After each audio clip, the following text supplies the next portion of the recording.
Ta-da, ta-da. 1 8.5 by 11 handwritten formula sheet. 1 page.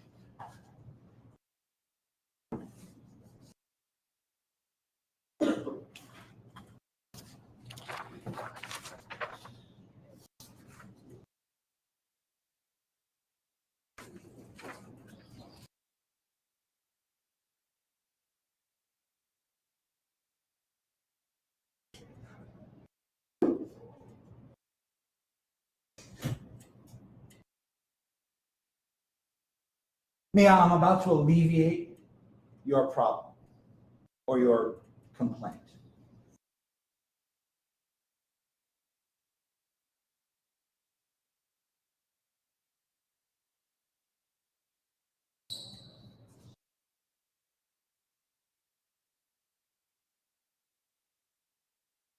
Instead of just looking at a group, which is a set with a single operation, we're going to look at a set with 2 operations. I might as well differentiate them. R plus mod. I have adding and multiplying both now. I get to use them together.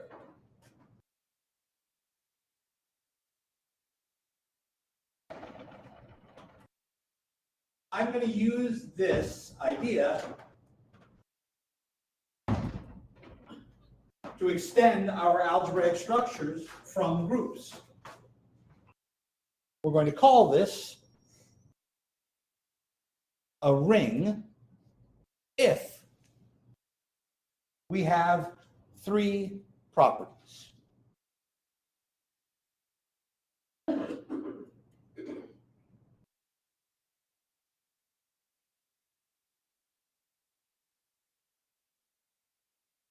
If I only look at addition, then I have an abelian group.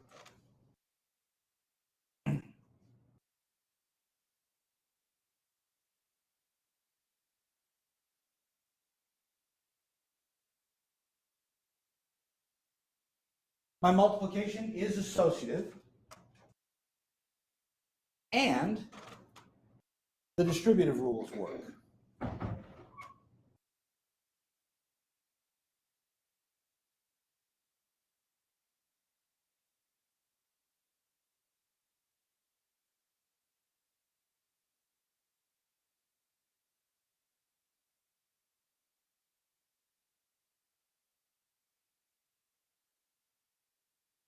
Now notice I have to check left and right distributions separately, because in spite of the fact that the addition part is commutative because we have an abelian group, it didn't say anything about the multiplication. So the multiplication may still be ordered, but I want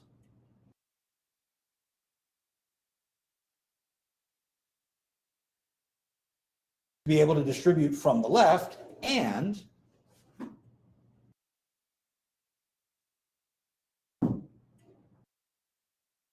be able to distribute from the right.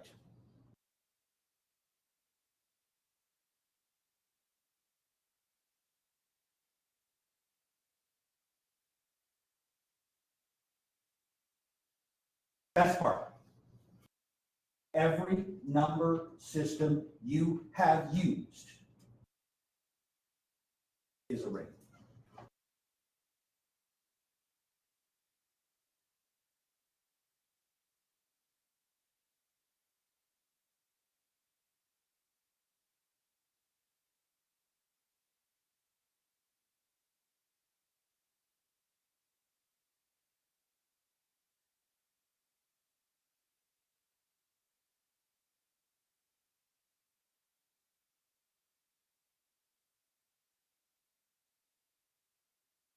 Because we've been using the distributive property and the associative property of multiplication all the time. We do it by default. So when we have something that isn't a commutative addition, that isn't an associative multiplication, it's weird, and we make a point of it. But all of the typical sets of numbers that we use work here. Please note, some have been left off. Back up a little real quick.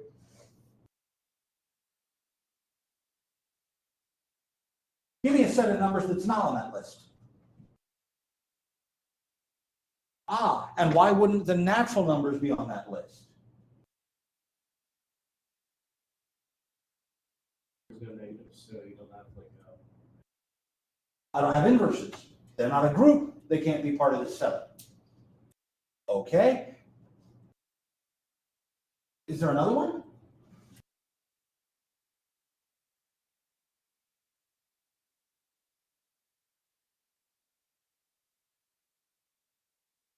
that we've used a lot here.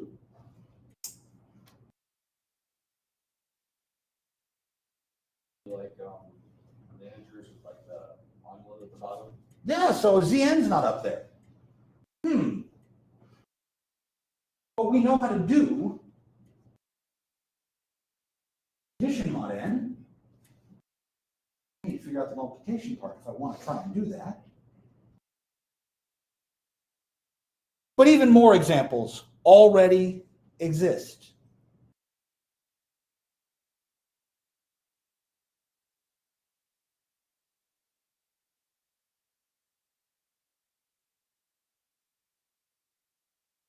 If I use the regular definition for matrix addition and matrix multiplication, square matrices are a ring. You've proved all these properties in linear, that you can distribute matrices, but you have to keep the order correct, because A, B, and BA are not necessarily the same. That's why left distribution had to be checked separately from right distribution, because left multiplication and right multiplication aren't necessarily equivalent.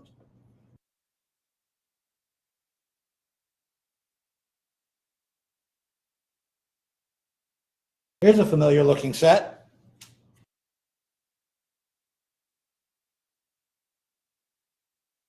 We did this in calculus. You add two functions by adding the y values from each one. You multiply two functions by multiplying the y values. If we use that definition, that's a ring.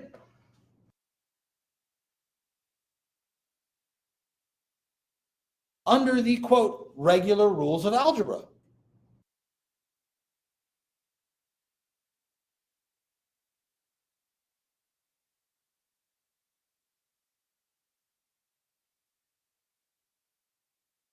Hayden, I put the n in a weird place. What's that? You haven't introduced multiply whatever that is. Right. So this is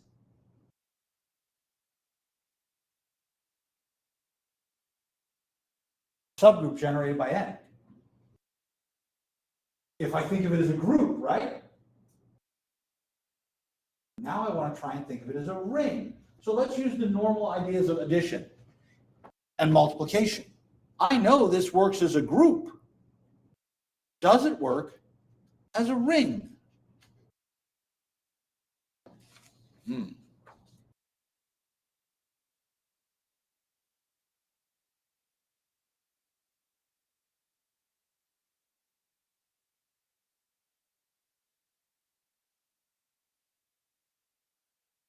I'm multiplying integers. Is integer multiplication associative?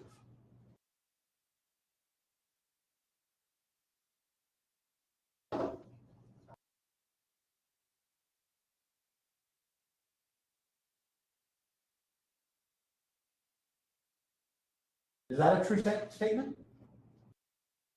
If I have integers, does it matter which order I multiply them in? As a matter of fact, even more than that, the multiplication is commutative in the integers. So not only can I rearrange the parentheses, I can rearrange the order, but it doesn't ask me about that. That's something else. Do the distributive rules work?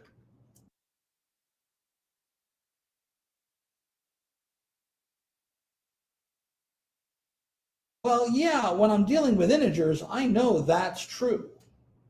But here's my question. Is the result that comes out guaranteed to be a multiple of n?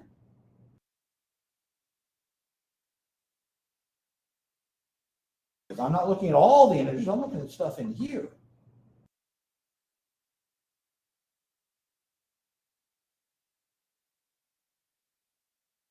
Multiple n or multiple z, like whatever z is. Well, but z is the integers. It's all the integers, right?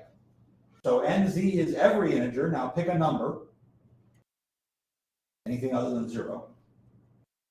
And multiply everything by that, right? Well, that means that this factor is n something.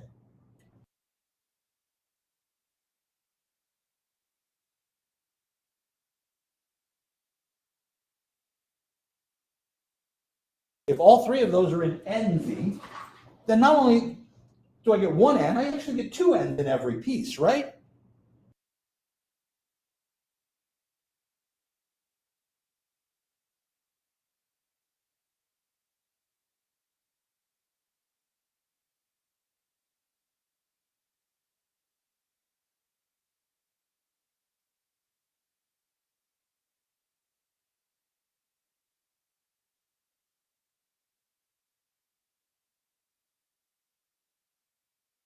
Because you'll notice what I didn't really talk about with the multiplication was a word we used a lot when we were talking about groups, about closure.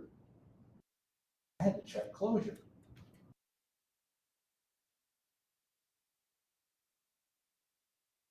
But what if I wanted to use the modular idea? What if I wanted to use mod n?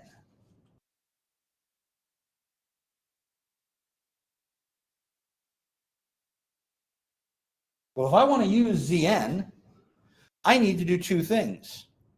I need to know what the operations are. Then I need to check that it still works.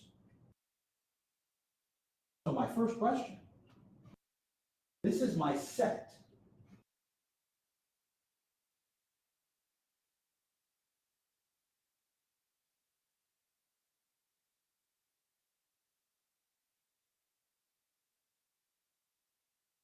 That's what the set of things in Zn are.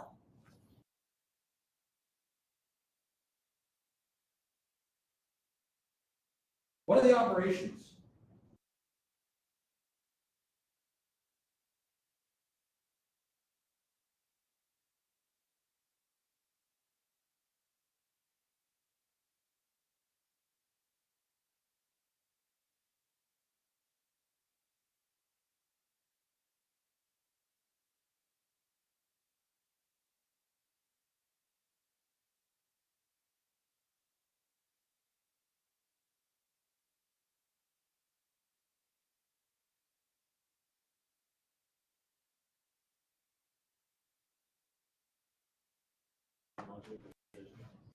Addition and Like mod division, that's right, sir. I don't know what the mod division means, so you'll have to explain it to me. But I want to use addition,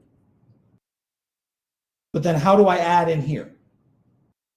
Matter of fact, we usually gave a different symbol, didn't we? And we said that A plus B in this universe was equal to A plus B in the regular addition mod n. So what's the other operation, Reese, that you're talking about? Out of the remainder. But that's the mod n part, right? So I've already got the find the remainder part. I need an operation that acts multiplicative.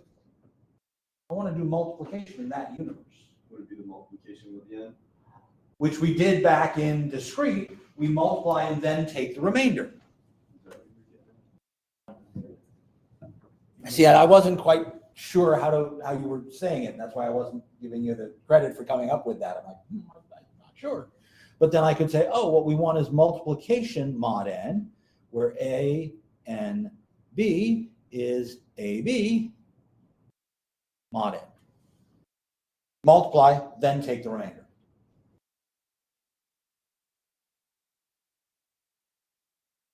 And now I have a problem. Because what I have to prove is not that Zn with addition mod n is an abelian group. We've done that part. I have to prove that this operation is associative and that the distributive rules work.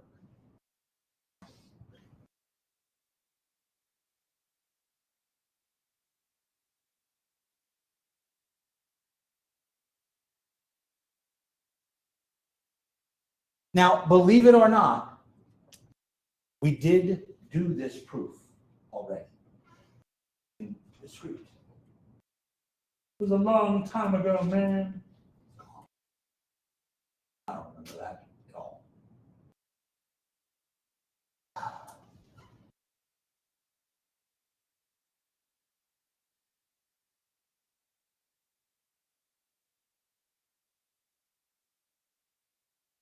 Okay. B multiplied by C is BC mod N, right? Whatever the remainder is, after I write BC that way. Then I need to multiply A by whatever that remainder is, right?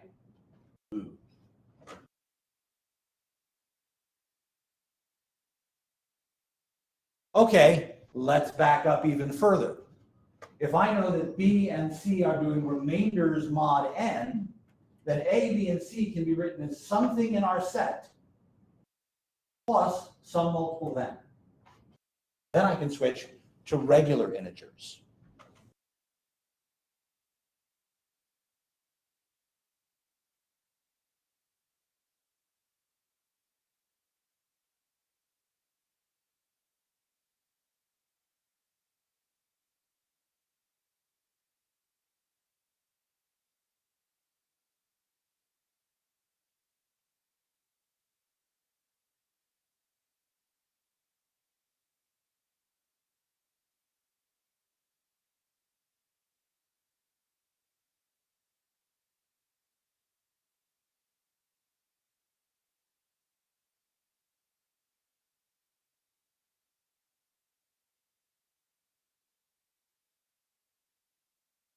Then I have quotients and remainders. Instead of using Q, I use M. But that's still the quotient and the remainder. But then I can switch to looking at the way these work.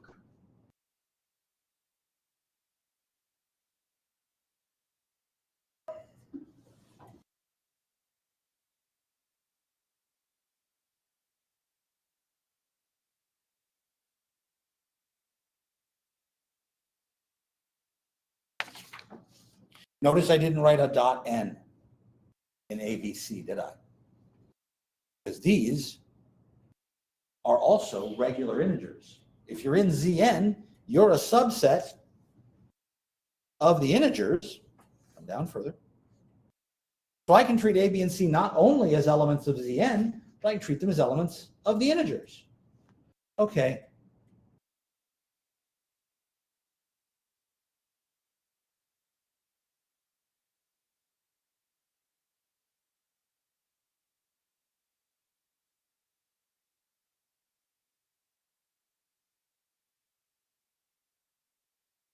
But I already know that in the regular integers, I'm allowed to rearrange the parentheses, aren't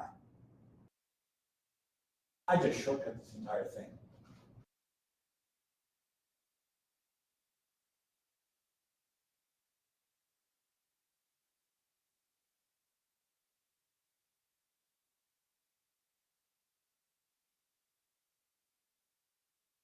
Now, what you really need to then show is that I get the same result after I mod N on both sides.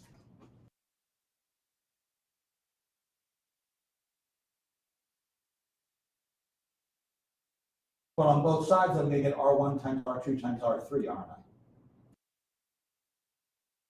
I? After I take out all the things that have N's on them, I get R1 times R2 times R3. Or the parentheses, those are integers. Those are the same.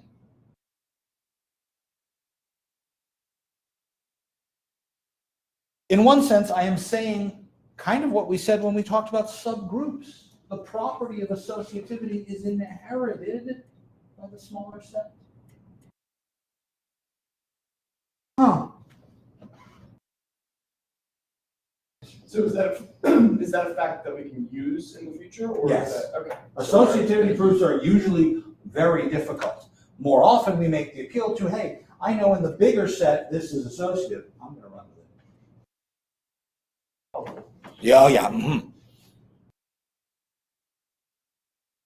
But you've seen this in many places.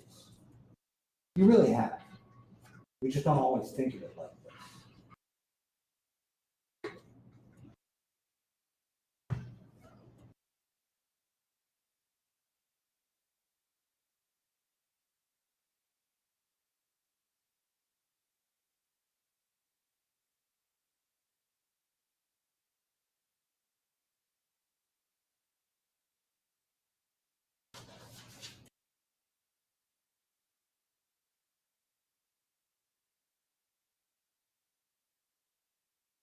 Okay, wait a second. The hell's a Cartesian product again?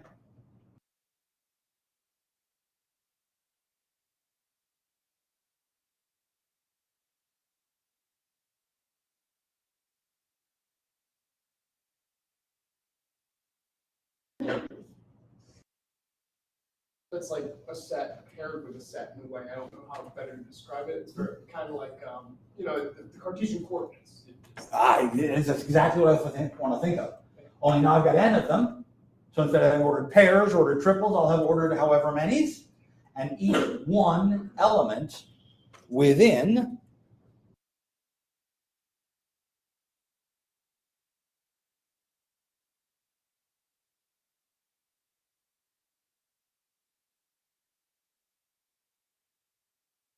the ordered whatever comes from the corresponding ring. One of the homework questions was about, Z4 and Z8 or something like that, multiplied together as groups. I'm doing the same thing for rings. Instead of looking at ordered triples, looking at ordered however many's, we're going to use the exact same setup.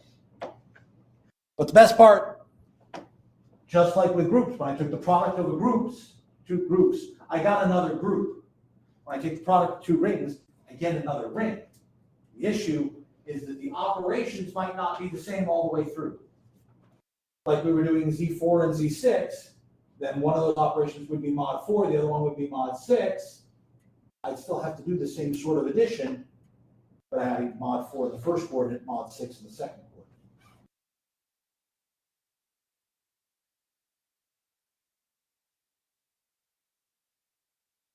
More questions?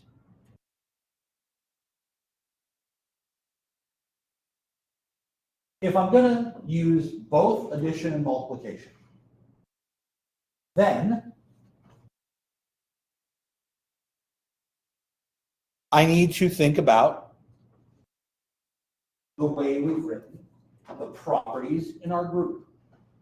Notice in the group we are using in a ring, our plus is an abelian group. And that means I want to use additive notation for all of the group ideas. So if I'm doing this, what should I label the identity under addition? I've got two operations. I can have two different identities.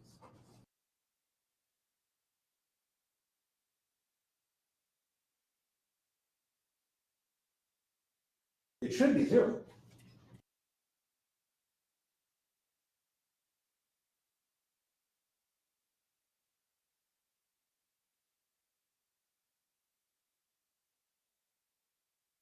Instead of calling it ER plus, right, because we were using E for the identity in a lot of it, or I, like we did with permutations, just call it 0. Well, if I'm going to do that, then what should be my inverses under addition?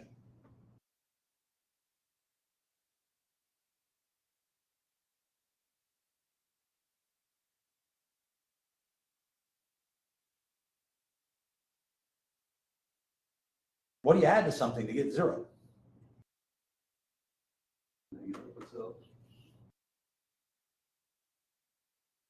So I'll use negatives. Absolutely. Let's use the negative as the thing we want. Now,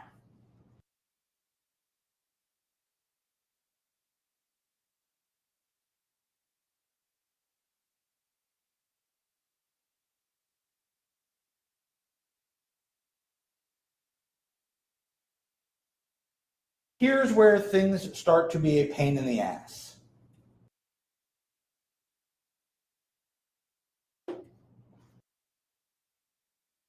I am repeatedly adding. What is our shorthand for repeated adding?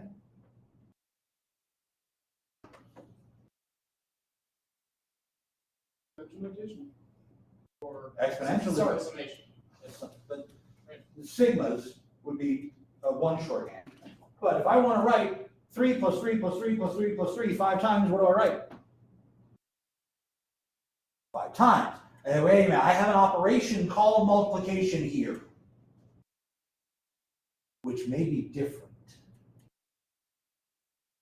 So I need to think about this carefully. If I'm doing k summations here, somehow I want to write this as Ka, right?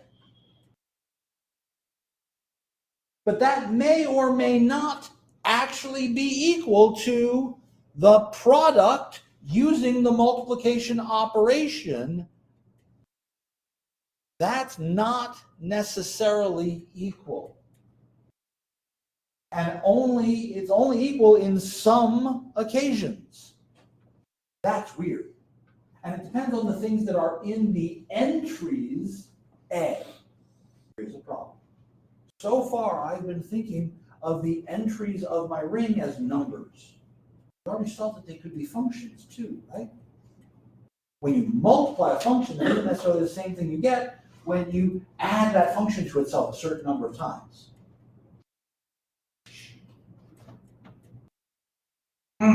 So there are problems to this notation of shorthanding, and it bugs me.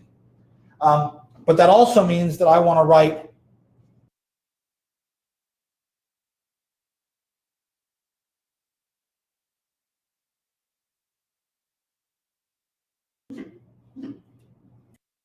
that. But that's only true if I can prove that having the minus sign inside the parentheses is having the same thing as the minus sign outside the parentheses. I need to show that the additive inverse is the same both ways. But this actually does turn out to be true. It's actually direct.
Our usual conventions for signs do work. The negative of a negative, multiplying two negatives gives me back a positive. Putting the negative on either spot means I can move it in front. Those are the normal, quote unquote, sign conventions.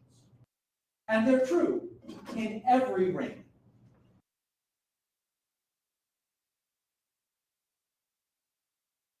This is a good thing. My notation, while it may be ugly, isn't going to kill me with screwing signs around.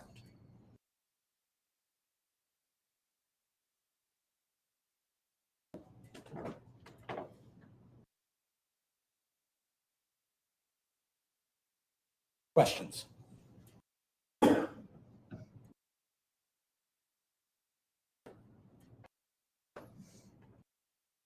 I'm much happier being allowed to add and multiply at the same set of things to use more than one operation. Means I can specify what's going on in a different way. But what actually comes into play more often are ideas of homomorphisms.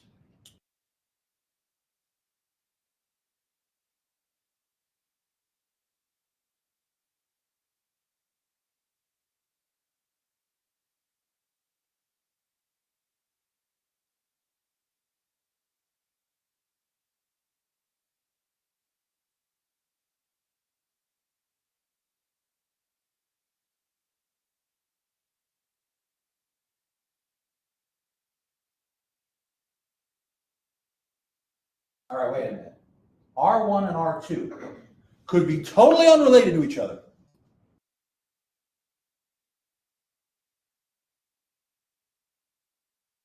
Which means R1 has its own addition and multiplication. R2 has its own addition and multiplication. They're two different operations potentially. They could be similar, but they might not be. I don't know. What makes a function a homomorphism?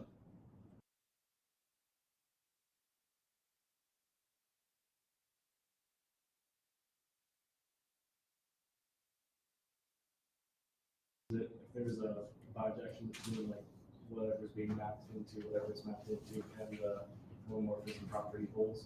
That makes it an isomorphism if it's a bijection. So it's just the homomorphism. It's just the homomorphism property. But wait, for which operation? I've got two operations. The homomorphism property we defined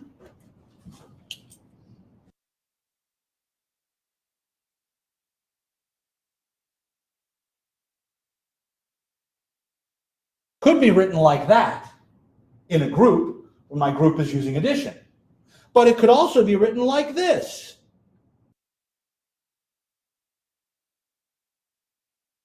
When my group is using multiplication.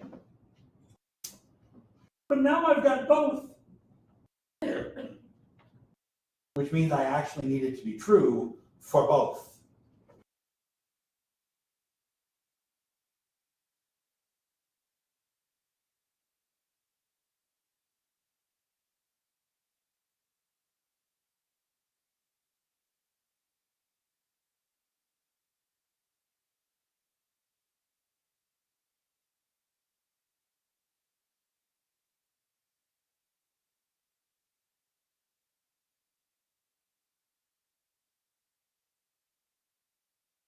Now you'll notice on the left side, I've just written plus, or I've written the two letters next to each other for multiplication.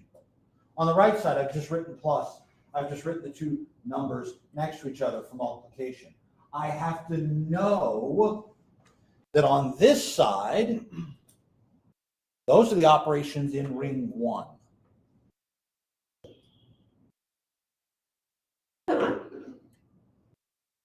On this side, these are the operations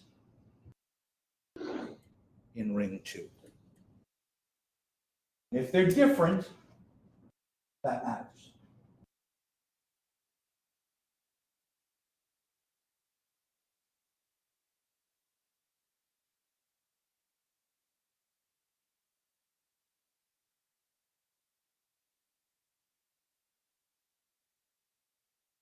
I have a homomorphism, provided it satisfies both of those properties. Homomorphisms, kernels. The definition of the kernel of a homomorphism.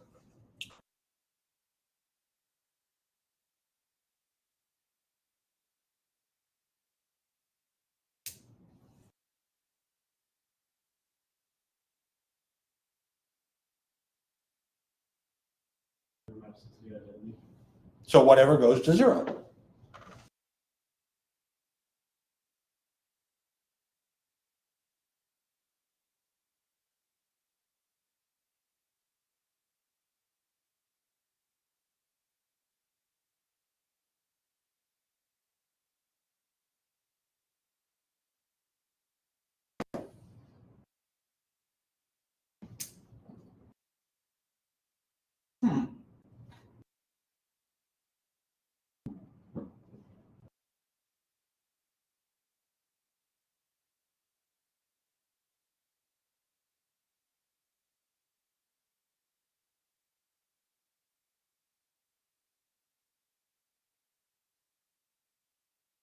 Okay.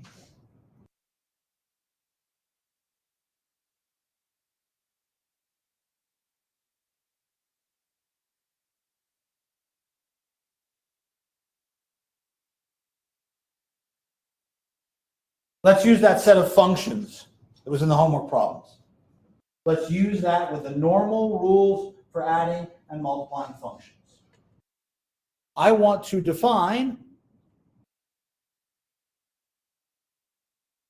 the notation is VA.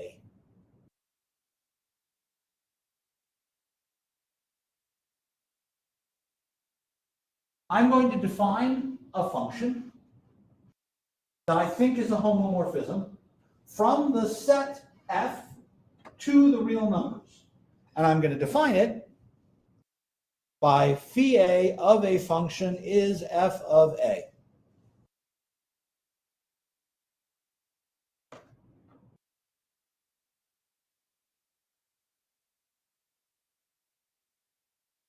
Even if I only look at the group, I can show that's a homomorphism.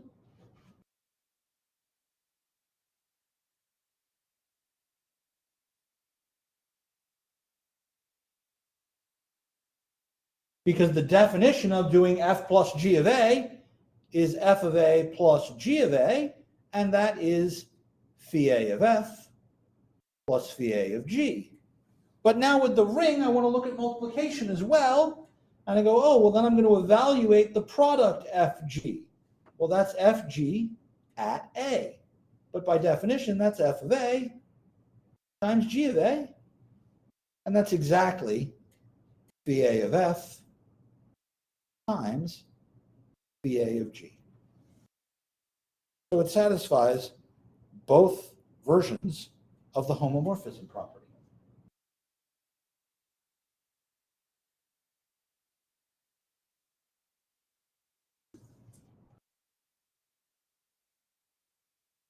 What is kernel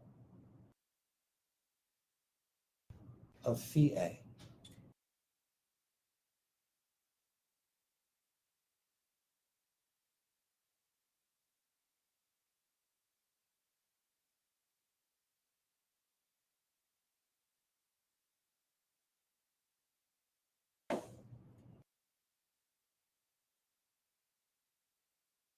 The zero function.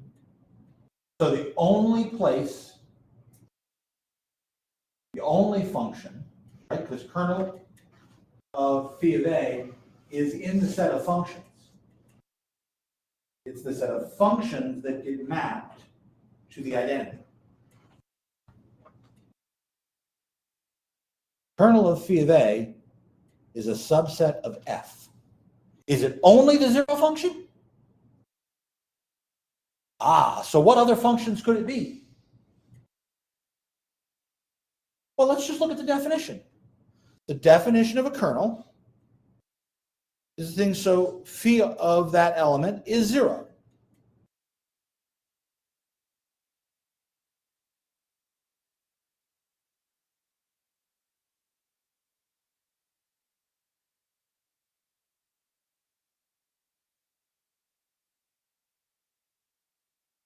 So what is this set asking me to find?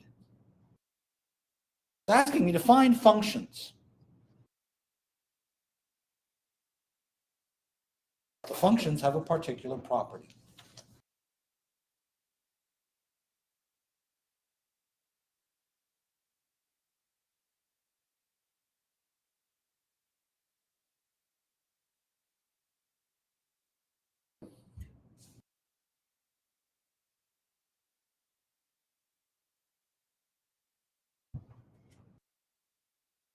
All functions that whenever you plug in a certain value, you get 0. Because that's what phi A of F is. It's F of A.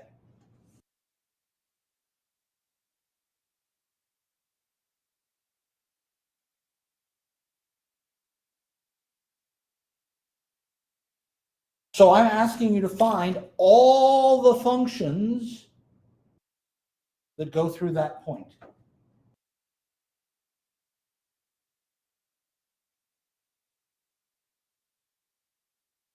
Every possible continuous function that has an x-intercept at A. In other words, you can tell me whether or not a function is in a particular kernel if you can solve the equation f of x equals 0. Holy crap, wait a minute. solving algebraic equations just got changed. Trying to find kernels. Trying to find kernels allows me to bring all of the homomorphism theorem with its normal subgroups idea into play here. I now have a bigger toolbox to allow me to try and solve equations, instead of just trying to plug numbers in and see how close to zero I can get. Instead of trying to use the rational root theorem or complete the square or cube or the fourth power, I can try and use group theory, extend it to rings, try and figure out normal subgroup ideas. Then I can look at kernels, because every kernel went with a normal subgroup, and every normal subgroup went with a kernel. I have a more powerful tool.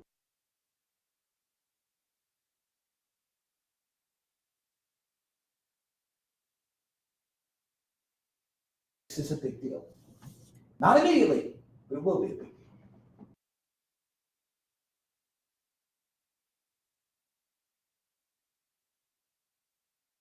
Questions? There's like a multiplicative and additive identity in the ring. Is homomorphism still only mapped to one, like zero? I have a problem with the if part of your sentence. That's actually a really good question. Do I always have two identities? Let me think about that. I'll get back to that. For the moment, I'm going to go with the kernel going to the additive identity. Promise there's a reason. Okay, homomorphism has to satisfy the property. Isomorphism has to be one-to-one and onto. So same definition. Homomorphism only has to have the property. The isomorphism has to be a bijection as well.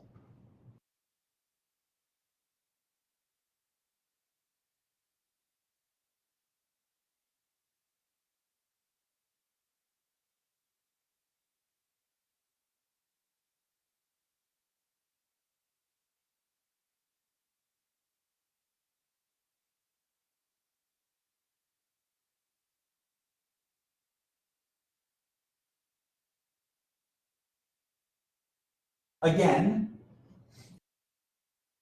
both of these are rings under the usual integer operations of adding and multiplying. Is that a homomorphism?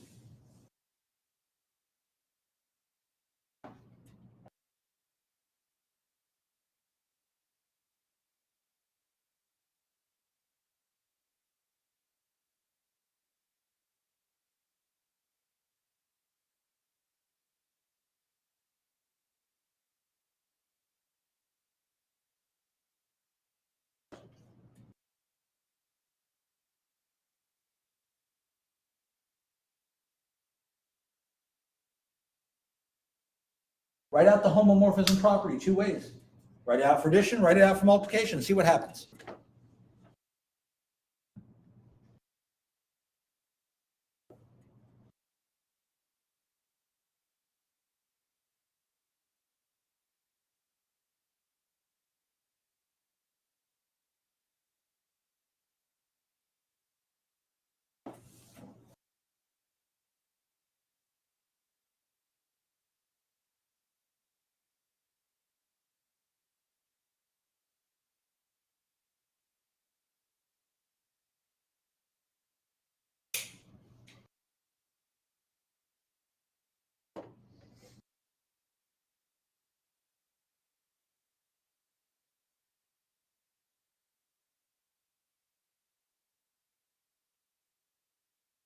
I'll bring the homomorphism properties back down so we can see them again. Need to be able to do it for adding, need to be able to do it for multiplying.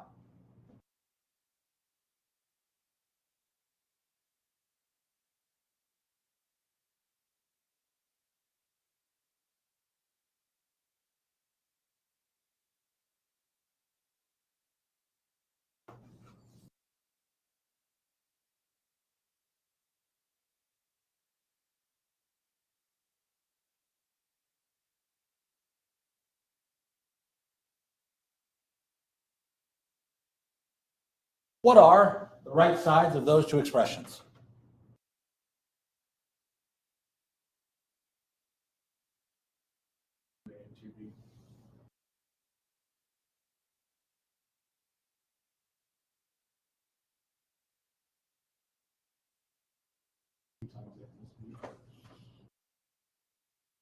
And in a ring, the distributive rules work.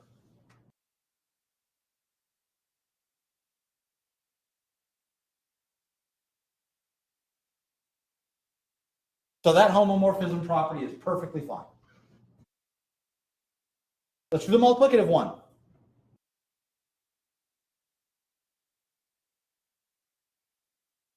P of AB.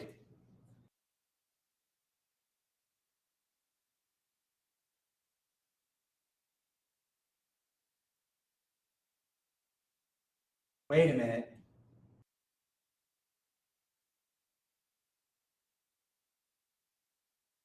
If I multiply these two together, what do I get?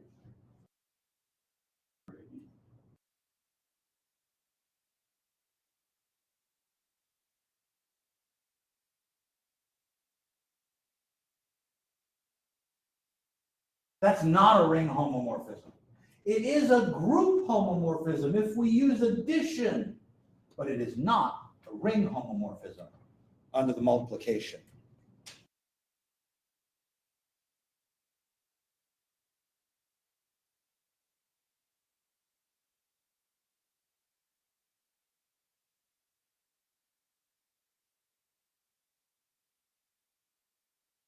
Now, 2z is a ring.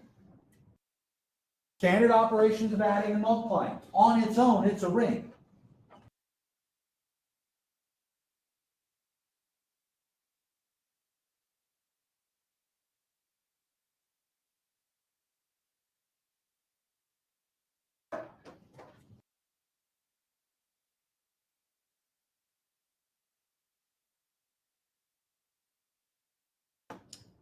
Reese, here's my problem.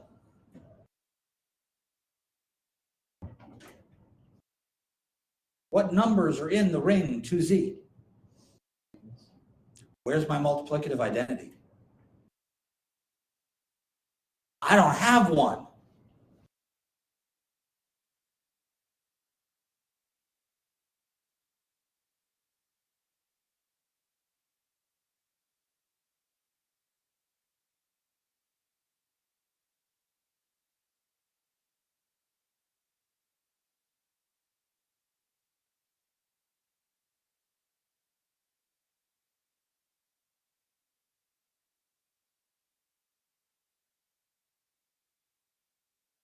Just to double check, that is not a requirement for beta right now. Exactly.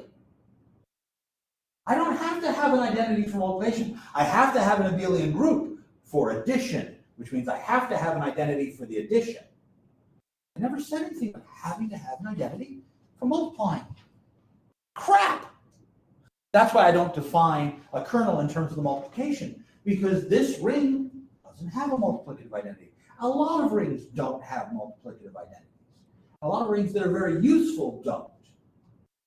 But I want to be able to specify when one does and when one doesn't. So I'm just actually going to say a ring that has a multiplicative identity is going to be called a ring with identity.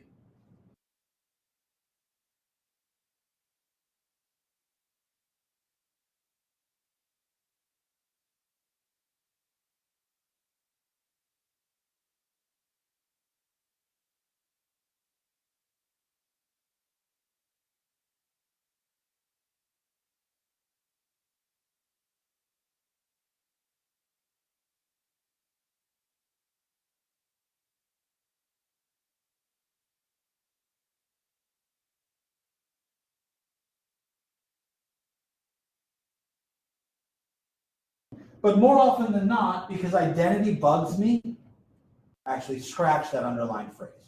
Identity bugs me. We keep talking about the identity as being the multiplicative identity. I'm going to change this word. I don't want to use identity here. Because we're already using identity for 0.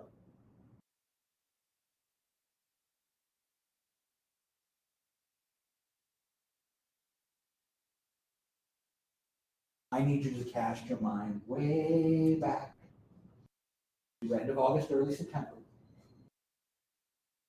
and think about complex numbers. UN. The set of complex numbers. We did U4, we did U3, we did U6, we did U, what were those called? Complex numbers were imaginary, and that was part of it.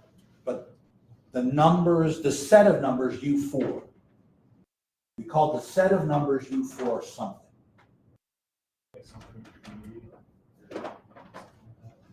They were the fourth roots of unity.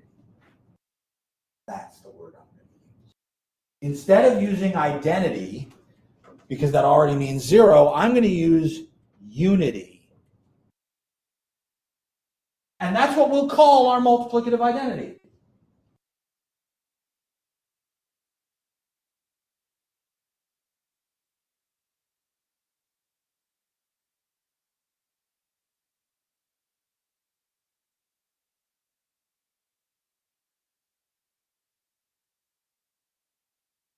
And we'll use the symbol 1, but we'll call it unity. And that's why I made a big deal out of calling these complex numbers the roots of unity, because we stole that term from abstract algebra rather than designing it in complex variables in the first place.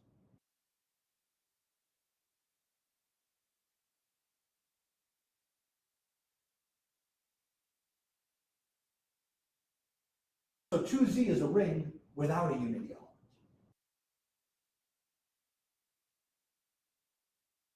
Z is a ring with a unity. The complex numbers are a ring with a unity.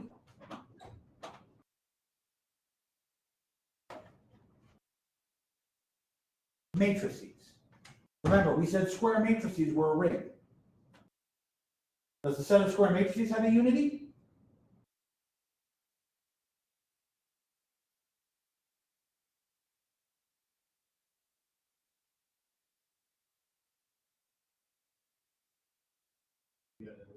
It would, which is a square matrix. When you multiply A times I, you get A back. When you multiply I times A, you get A back. So it acts as a multiplicative identity.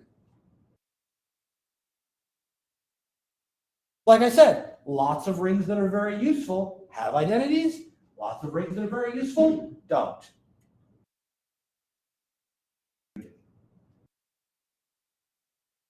But even more so, the ring 2Z and the ring of matrices, square matrices, are different.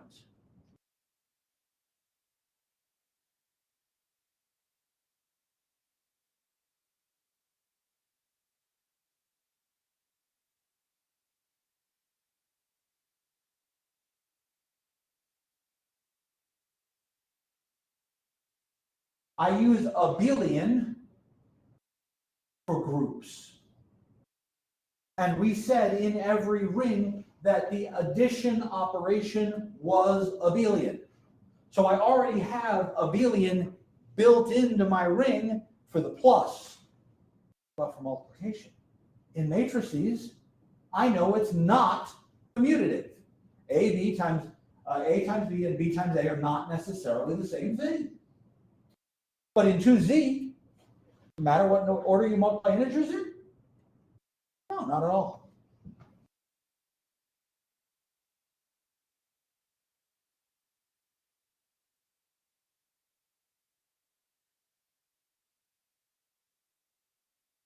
So if the multiplication part is commutative, then we have a commutative ring. Now please notice we've come up with examples that do different things.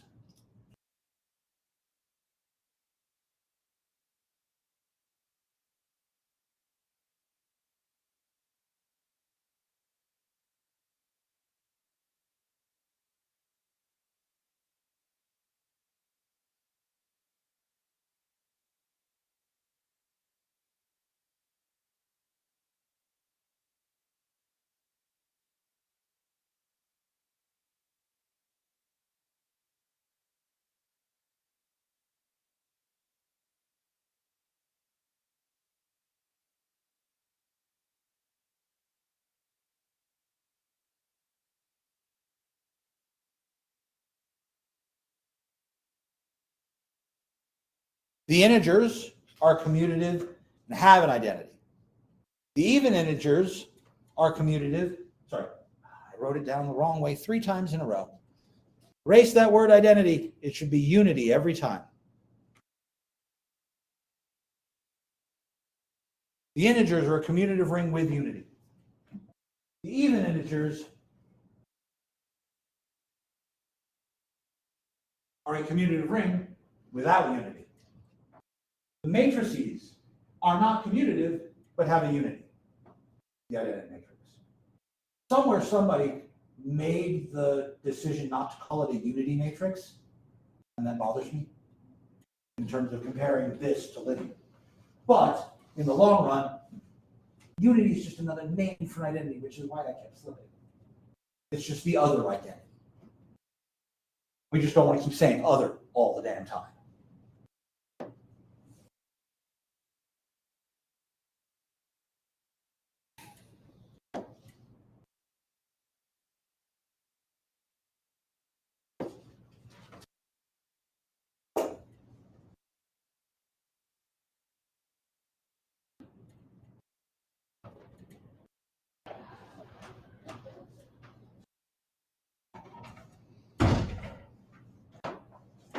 Zn is a commutative ring with unity. So lots and lots and lots of rings that I use have unity in them. Lots of rings are commutative, but not all of them.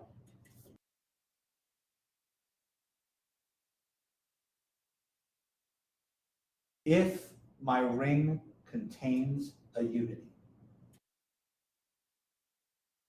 then my additive property and my multiplicative property work the same way.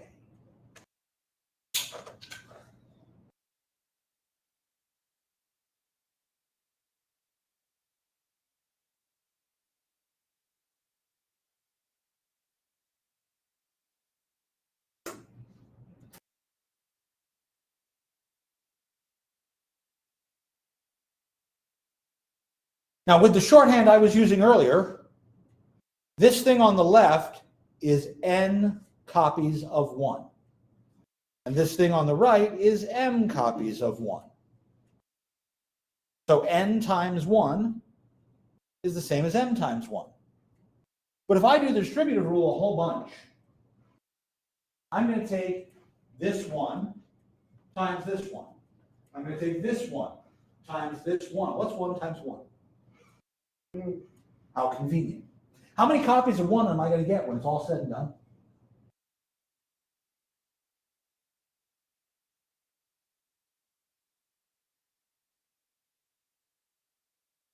N equals M? The same number of times? No. N and m can be any integers we want. Ah, gotcha. Positive integers in this version.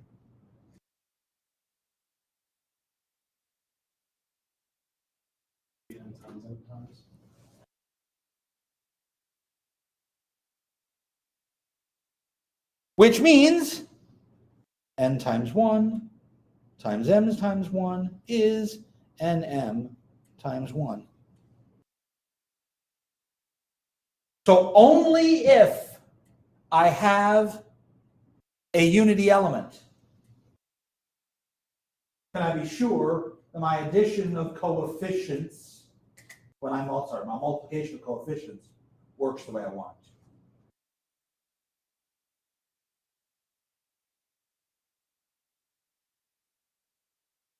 Well, wait a second.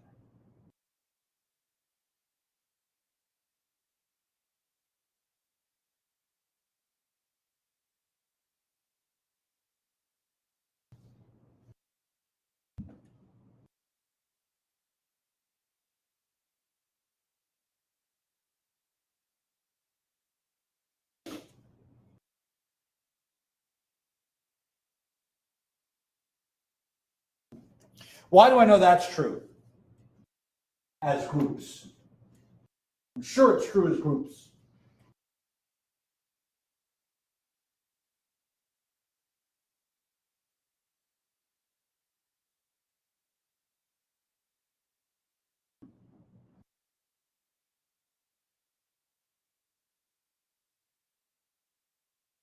one of our theorems, wasn't it? That we could break down break down the n into its constituent factors, right?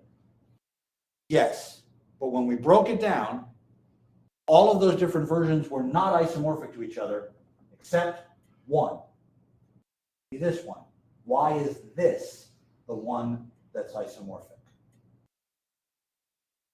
Because, like, which order it is, but one of the elements of one group has order of 4. It has to do with the 4 and the 3, but it doesn't have to do with either of them separately. That was it whenever you take an element of, like, I don't know, 0, 1, 2, 4 times 3, it has order of some element in 12. That worked with this, that was what we were doing with that one example, but that's not the general rule. Does it have to be, or do with the, there's no elements of order 4 in C3?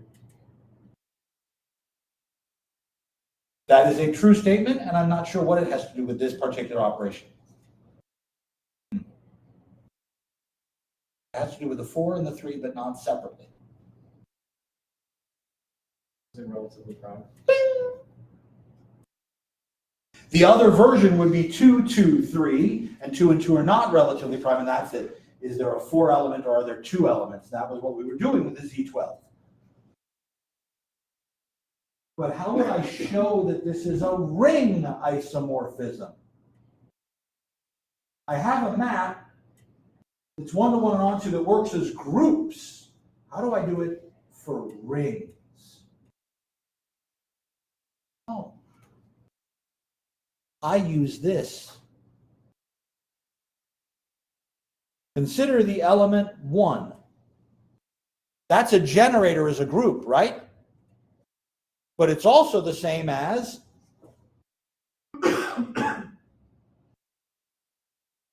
using n times 1, where n is allowed to be any integer we want, right? So over here, let's use the identity 1, 1. That would be our unity on this side. And if we map the unity to the unity, then I can do this. Well, what's going to happen? I'm going to start counting 1, 1, 2, 2, 3, 0, 0, 1. I'm going to count my way through them the same way we did when we were adding. So there's my homomorphism. Phi of n times 1 is n times 1, 1. And it works as long as the items are relatively prime. So I can say that ZRS is isomorphic to ZR cross ZS as long as R and S are relatively prime as rings. Not just as groups. That's really useful because it means that fundamental decomposition idea still holds rings. And I could do those same sorts of factoring games, which means I can do factor rings, which gets me closer to the isomorphism theorem. Yes.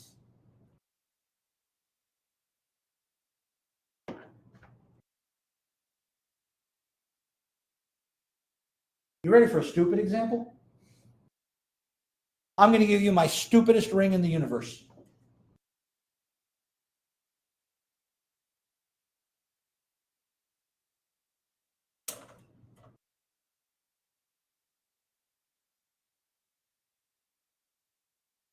A ring with one element, 0.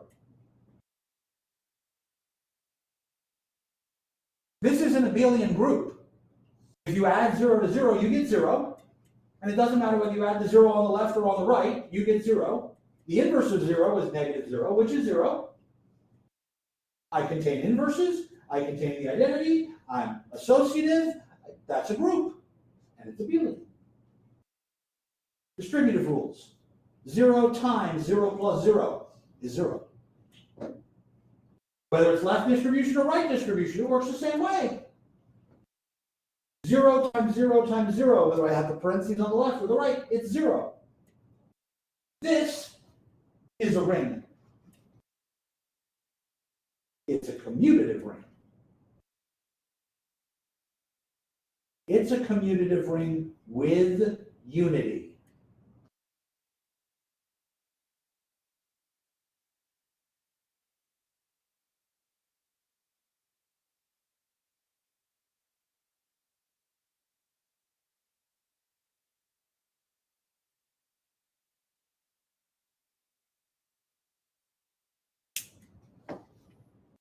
What the hell do you mean with unity? There's a multiplicative identity here. Take any element in the ring and multiply it by 0. You get that element back, don't you? The element, the damn ring is 0. When you multiply by 0, you get that element. Brilliant. There's a unity in this ring. Don't we call our unities 1? In this ring, and only in this ring, is the following equation true.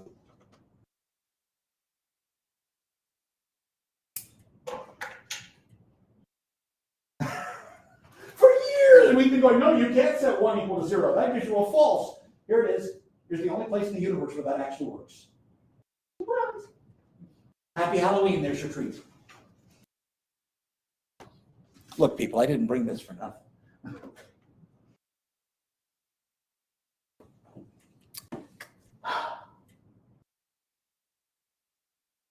This is clearly the one and only example where this sort of weirdness happens. This is the trivial ring, just like the trivial subgroup was the one that only contained the identity. The trivial ring is the ring that only contains the additive identity.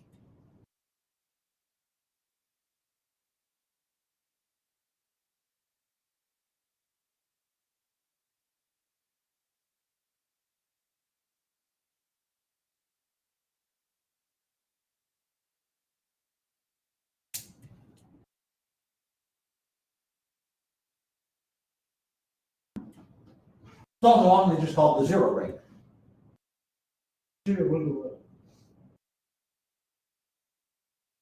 Okay. In any non-trivial ring, I've got elements other than 0.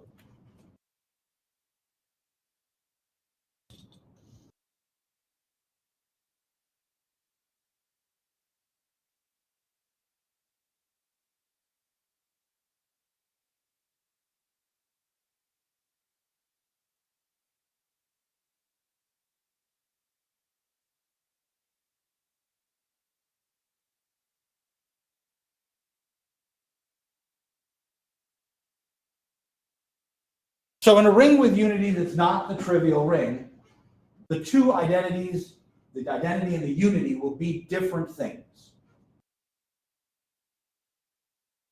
Let's call this ring R, my default ring. Consider R star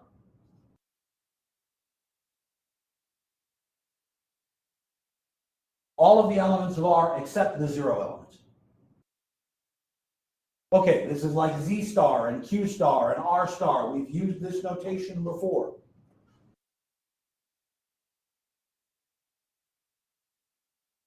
If I'm not multiplying, if I'm not multiplying by 0, under multiplication, is R a group?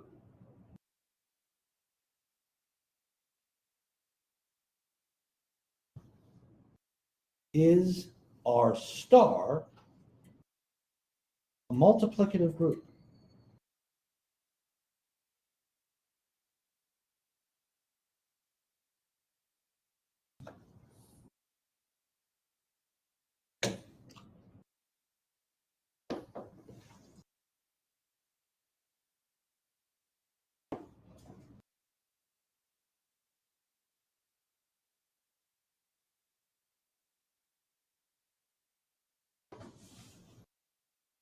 No, because you need the identity for your group. But under multiplication, the identity is 1, Yeah. and I took out 0, so I didn't take out 1. 1 is still there. I have an identity. I do know that the multiplication is associative. That made it part of my ring definition. Associative has an identity. Like fractions are in it, so we have inverses. I don't know if I have inverses.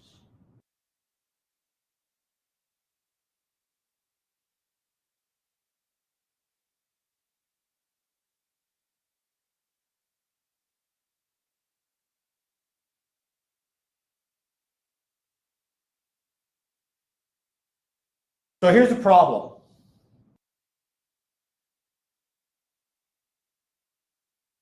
Some rings will have inverses under multiplication, and some won't.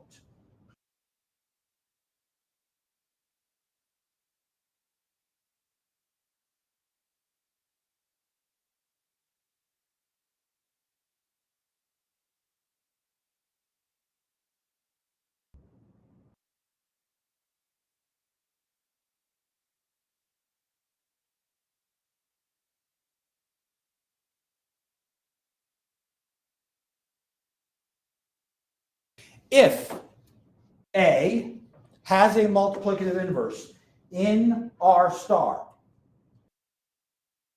then we call that a unit.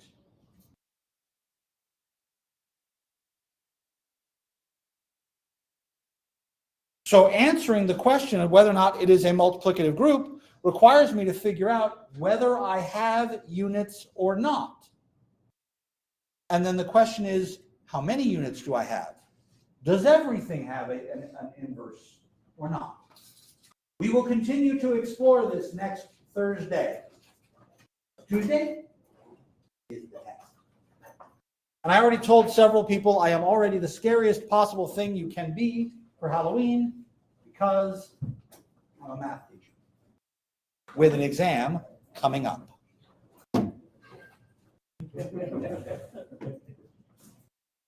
For the record, the bow tie glows in the dark.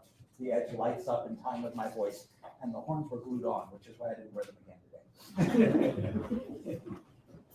But that's why these exist. Have fun. Have a good weekend. You too. Have a good weekend. You as well.